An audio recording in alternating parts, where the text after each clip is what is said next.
এই গরমে বিয়ে বাড়ি পড়েছে গাইজ, তো মেকআপ করবো এখন আমি। চলো তোমাদেরকে দেখাই আমি এই গরমের মধ্যে কীরকম লুক করি, মানে একটু হালকার মধ্যে করব। তো চলো তোমাদের সাথে শেয়ার করি। ফার্স্টে একটা টনি মলির টোনার ইউজ করছি। এই টোনারটা খুবই ফেমাস এখন, বাট আমি ফার্স্ট ইউজ করছি এটা, মানে কদিন হচ্ছে, 2-3 দিন হচ্ছে ইউজ করছি আমি। ফরএভার 52 এর মানে কনসিলার প্যালেট, কালার কারেক্টিং করি এটা দিয়ে আমি।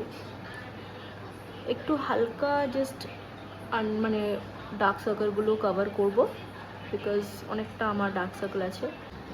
ফরএভার 52 এর ফাউন্ডেশন ইউজ করছি এবার আমি। ব্লাশ লাগিয়েছি, ব্লাশের ভিডিওটা অন করতেই ভুলে গেছি। একটা ব্রাউন শ্যাডো ইউজ করছি, হালকা করে একটা ওয়েং লাইনার পরেছি। কথা বলতে বলতে আমি করতে ভুলে গেছি, আইব্রো করতে ভুলে গেছি, সবে আমি দেখলাম, নাহলে এই অবস্থায় চলে যেতাম। আইব্রোটা হয়ে গেছে, মেকআপ আমার ডান গাইস। জানি না ফোনে কেন এত হোয়াইট লাগছে, নর্মালি আমাকে মানে নর্মাল আমার স্কিন টোনের এটাই লাগছে। আমি জিজ্ঞেস করলাম আমার মাকে, আমার ভাইকে, বাট ওরা বললো যে না ঠিকই আছে, বাট ফোনে এত লাইট লাগছে কেন I don't know. Highlighter use করছি না, তার বদলে আমি সিমারি একটা হাইলাইটার মানে সেটিং স্প্রে ইউজ করছি, কারণ